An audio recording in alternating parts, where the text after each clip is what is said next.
एक कार्बन पर जो ग्रुप लगे हुए उसको रोटेट कर दे। सर थोड़ा ऊपर करना सर। 1 मिनट भाई, 1 मिनट।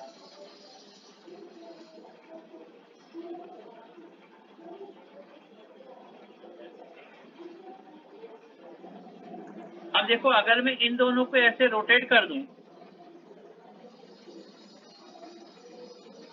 तो इसके 3 आइसोमर्स और बन गए। कैसे? तो हमने कहा देखो, ये फ्लोरीन, इसकी पोजीशन तो फिक्स थी। एक जगह पे क्लोरीन था, एक पे ब्रोमीन था, एक पे आयोडीन था, ये भी फिक्स है। केवल चेंज क्या हुआ, ब्रोमीन और आयोडीन था तो यहाँ पर आयोडीन ब्रोमीन हो गया, क्लोरीन आयोडीन था तो यहाँ पर आयोडीन क्लोरीन हो गया, और ऊपर क्लोरीन नीचे ब्रोमीन था तो ऊपर ब्रोमीन नीचे क्लोरीन हो गया। तो ऐसे करके ये टोटल 6 आइसोमर्स बना लिए। अब ये 6 आइसोमर्स तो बन गए। अब पूछा कि इनमें से जो फर्स्ट आइसोमर है इसको सिस और ट्रांस में से क्या कहेंगे। फर्स्ट जो आइसोमर है उसको सिस और ट्रांस में से क्या कहेंगे, सेकंड वाले को क्या कहेंगे, थर्ड को क्या कहेंगे। तो इनमें से इन सभी को सिस ट्रांस में से क्या कहेंगे। तो देखो, ये जो सिस ट्रांस आइसोमरेज का जो नाम लिखा हुआ है वो बहुत लिमिटेड है। एक्स और वाई, एक्स और वाई, इसका मतलब मेरे पास 2 टाइप के ग्रुप है, 2 एक्स है 2 वाई है। Same group are on the same side, cis opposite side trans, ये तो डेफिनेशन थी सिस ट्रांस की। लेकिन अगर मान लो 2 एक्स और वाई में से 3 टाइप के ग्रुप ले लें, 2 एक्स ले लिए, एक वाई ले लिया, एक जेड ले लिया, या चारों ग्रुप अलग ले लिए, डब्ल्यू एक्स वाई जेड चारों अलग अलग है, तो फिर ये सिस ट्रांस आइसोमरेज का फॉर्मूला आप एप्लीकेबल नहीं कर पाएंगे। इसके लिए क्या सिस क्या ट्रांस, तो मैं थोड़ा सा इसको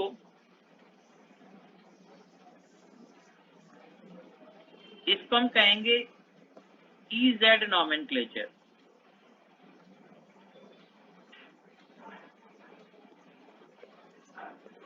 और EZ नॉमेनक्लेचर के लिए हम CIP रूल्स फॉलो करते हैं। एक्चुअली साइंटिस्ट हैं,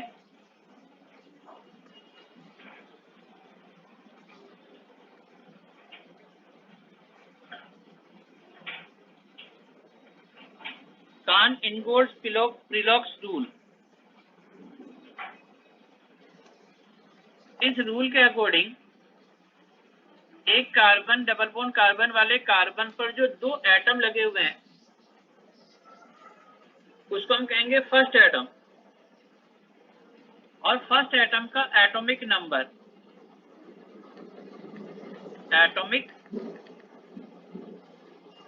of the first atom consider करते हैं।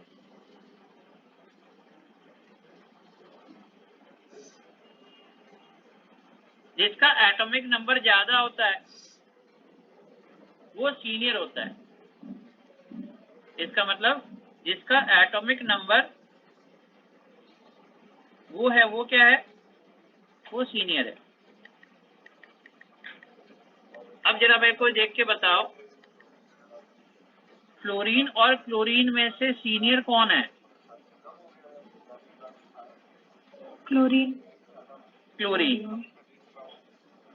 और ब्रोमीन और आयोडीन में से सीनियर कौन है? आयोडीन। इधर देखो, यहाँ ब्रोमीन सीनियर है, यहाँ आयोडीन सीनियर है, यहाँ आयोडीन, ये ब्रोमीन। अब यहाँ पर ये सीनियर ग्रुप,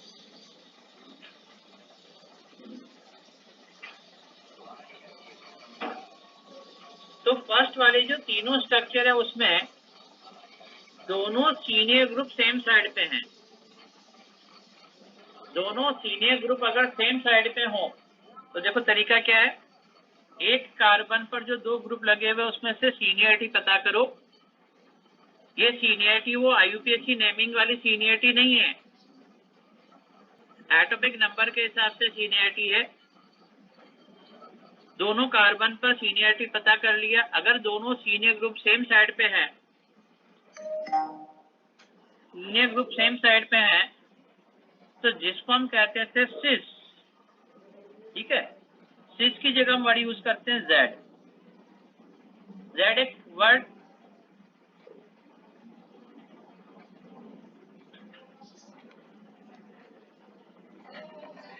जिससे मेन, इसका मतलब ये लैटिन वर्ड जिसका मीनिंग होता था टुगेदर। टुगेदर मतलब साथ साथ में। तो अगर सेम साइड में है तो उसको मैंने सिस की जगह कह दिया जेड। और यहां लिखा अगर तीनों ग्रुप दोनों अपोजिट हैं तो जिसको हम ट्रांस लिखते थे उसको लिखते ई।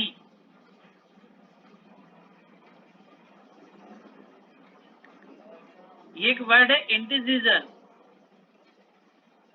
जिसका मीनिंग होता है अपोजिट। तो both the senior group are on the opposite side, तो ट्रांस की जगह हम लिखते हैं ई। तो जहां पर जेड सिर्फ लिखना होता था उसको जेड लिखते हैं, जहां पे ट्रांस लिखना होता था उसको ई लिखते हैं, इसलिए इसको कहते हैं ई जेड नोमेनक्लेचर। तो अब देखो मैंने यहां पर स्ट्रक्चर 1 देखा तो कहा कि इसमें दोनों सीनियर ग्रुप सेम साइड में, तो ये हो गया जेड। सेकंड भी जेड आइसोमर है, थर्ड भी जेड आइसोमर है, और फोर्थ, फिफ्थ और सिक्स दोनों सीनियर ग्रुप अपोजिट साइड जैसा दीज आर 3 ई आइसोमर्स। तो 3 ई हो गए, 3 जेड हो गए, इसको हम कहते हैं ई जेड नोमेनक्लेचर। फर्स्ट एटम का एटॉमिक नंबर, जिसका एटॉमिक नंबर ज्यादा वो सीनियर, तो इसको मैंने कह दिया ई जेड नोमेनक्लेचर।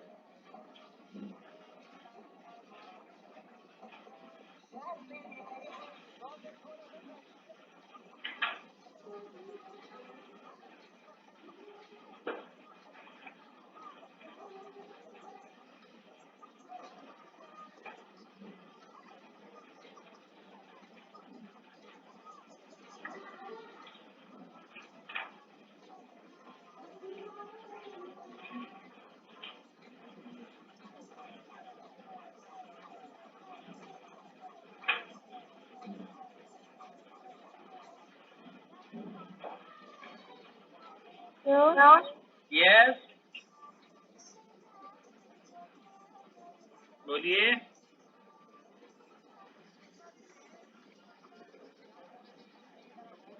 बोलिए भाई।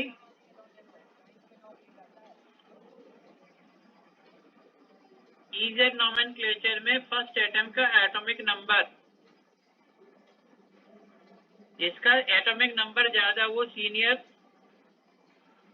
Group are on the same side Z, opposite side E. यहां तक नोट किया आपने? अब पॉइंट नंबर 2 देखो। पॉइंट नंबर 2 में हम कहते हैं कि मान लो एक कार्बन पर एक मिथाइल, एक इथाइल, यहां पर मिथाइल और यहां पर हाइड्रोजन। अभी इस स्ट्रक्चर को सिसो ट्रांस में से क्या कहेंगे?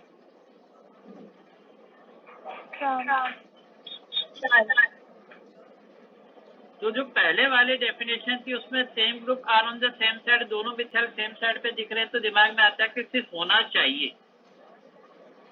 लेकिन अब हम सिस और ट्रांस किस बेसिस पर दे रहे हैं? Atomic number. तो बताओ यहाँ पर जो कार्बन है और यहाँ जो हाइड्रोजन है वो दोनों फर्स्ट एटम है, किसका एटॉमिक नंबर ज्यादा, कौन सीनियर? तो मिथाइल सीनियर। अब दूसरी तरफ देखते हैं, एक कार्बन पर यहाँ भी फर्स्ट एटम कार्बन है, यहाँ भी फर्स्ट एटम कार्बन है। अब फर्स्ट एटम से डिसाइड नहीं हो पा रहा है, तो तो हम कहते हैं एक कार्बन पर जो फर्स्ट एटम है उसके बाद में CH3 ऐसा लगा हुआ है और यहाँ पर लगा हुआ CH2 और फिर यहाँ CH3। तो देखो ये तो हो गया फर्स्ट एटम, कौन से, ये कार्बन इसका फर्स्ट एटम है। अगर फर्स्ट एटम से डिसाइड नहीं होता है तो आप उसके सेकंड एटम कंसीडर करो। सेकंड एटम होता है जो फर्स्ट एटम से डायरेक्टली जुड़े हुए एटम है, दैट इज सेकंड एटम। तो देखो यहाँ पर सेकंड एटम है हाइड्रोजन हाइड्रोजन हाइड्रोजन और यहाँ पर है हाइड्रोजन हाइड्रोजन एंड कार्बन। तो यहाँ सेकंड एटम है H H एंड C और यहाँ सेकंड एटम है H H और H। बताओ सीनियर किसको माने, H H H को है H H एंड C को, HHC H H and C को। इसलिए मिथाइल और इथाइल में से इथाइल सीनियर हो गया। अब दोनों सीनियर ग्रुप सेम साइड पे या अपोजिट साइड पे, अपोजिट। तो इसको मैं क्या कहूंगा, ये इसका E आइसोमर, जिसको हम ट्रांस आइसोमर भी कह सकते हैं, लेकिन कहेंगे इसको E। तो ऐसे फर्स्ट एटम, उसके बाद सेकंड एटम, मान लो सेकंड एटम पे डिसाइड नहीं हो रहा है, then we consider third atom. जब ऐसे सेकंड एटम कंसीडर करते हैं तो अगर मान लो यहाँ पर C डबल बॉन्ड O लगा हुआ है तो डबल बॉन्डेड वाले कार्बन पर ऑक्सीजन है तो उसको 2 बार कंसीडर करना है। डबल बॉन्डेड वाले कार्बन पर जो एटम लगे हुए उसको 2 टाइम्स कंसीडर करते हैं। हमने लिखा C ट्रिपल बॉन्ड N, तो इसमें नाइट्रोजन के साथ 3 बॉन्ड बने हुए। तो देखो हम कहेंगे फर्स्ट एटम, इस कार्बन का फर्स्ट एटम किससे है, इस कार्बन का सेकंड एटम नाइट्रोजन है, इधर भी सेकंड एटम नाइट्रोजन है, इधर भी सेकंड एटम नाइट्रोजन है। तो ट्रिपल बॉन्डेड वाले एटम को 3 टाइम्स कंसीडर करते हैं, डबल बॉन्डेड वाले एटम को 2 टाइम्स कंसीडर करते हैं और आप सेकंड एटम को कंसीडर करते हुए डिफरेंस इस तरीके से क्रिएट करते हैं, same group are on the same side, opposite side, और EZ नॉमेनक्लेचर आप इस तरीके से यूज कर लेते हैं। ये नोट किया आप लोगों ने?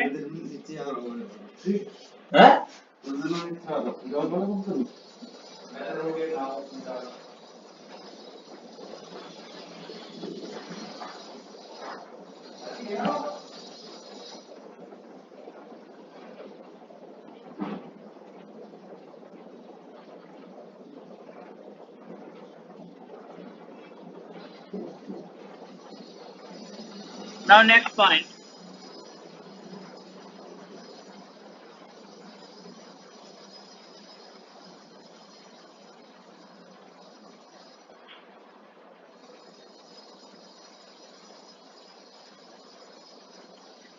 अभी मैंने केवल कार्बन कार्बन बॉन्ड के रेस्ट्रिक्टेड रोटेशन की बात किया था, कुछ स्पेसिफिक एग्जांपल और लिख रहा हूं।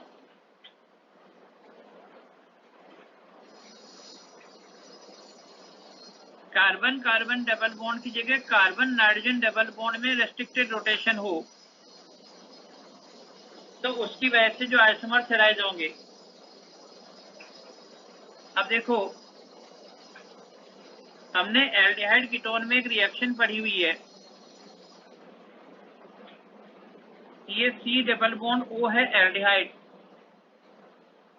और इस एल्डिहाइड को अमोनिया डेरिवेटिव हाइड्रोक्सिल अमीन के साथ रिएक्शन करा दें।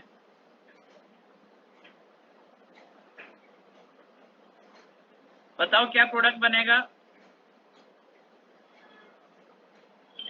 ऑक्साइन। तो यहाँ पर एक H2O निकलता है और कार्बन और नाइट्रोजन के बीच में बॉन्ड बन जाता है। H2O निकला, ये R, ये H, ये C डबल बॉन्ड O और ये OH। अब एक स्ट्रक्चर ऐसा बना, दूसरा स्ट्रक्चर जिसमें कार्बन नाइट्रोजन पर O ऊपर चला गया, लॉन पेयर इस तरफ आ गया। ये जो स्ट्रक्चर्स हैं इसको हम कहते हैं ऑक्सीजन। अब अगर एल्डिहाइड है तो एल्डोक्सिन कहलाएगा, कीटोन है तो कीटोक्सिन कहलाएगा, तो इसको हम कहते हैं एल्डोक्सिन।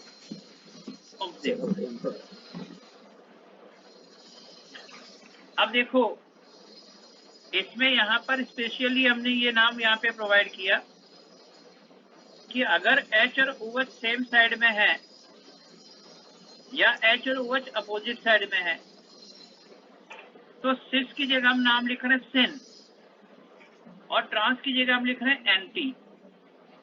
तो यहाँ पर सिस और ट्रांस की जगह सिन और एंटी कॉन्फ़िगरेशन हमने लिखा है। एक को कह रहे हैं सिन एल्डोक्सिन और दूसरे को कह रहे हैं एंटी एल्डोक्सिन। तो यहाँ पर ऑक्सिम्स जो बन रहे हैं हाइड्रोक्सिलअमीन के साथ रिएक्शन करने पर एल्डिहाइड में ये भी आपस में ज्योमेट्रिकल आइसोमर शो कर सकते हैं। एक को सिस और सिस ट्रांस को हम कहते हैं सिन एंड एंटी। ये नोट किया आपने।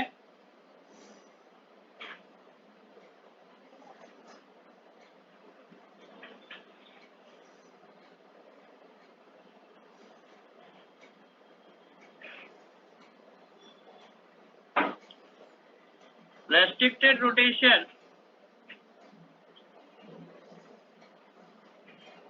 About nitrogen nitrogen double bond. अब देखो नाइट्रोजन नाइट्रोजन डबल बॉन्ड में रेस्ट्रिक्टेड रोटेशन की वजह से जो आइसोमर्स अराइज हो रहे हैं,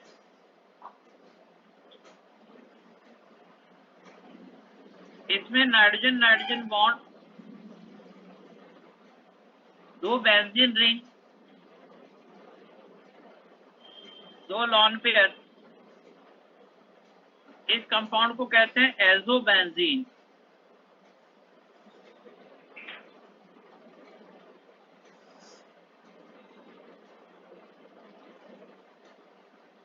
दूसरा स्ट्रक्चर ऐसा बन रहा है जिसमें दोनों बेंजीन रिंग अपोजिट है,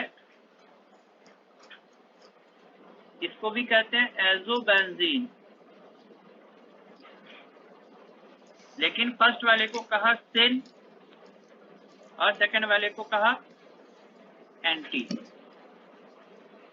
तो यहाँ पर भी ये सिन और एंटी कॉन्फ़िगरेशन आ गया। एजोबेंजीन के केस में भी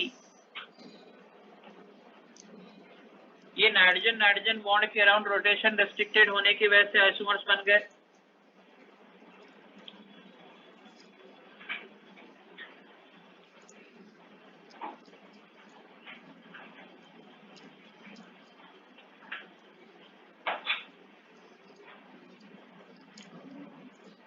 नोट कर लिया यहां तक।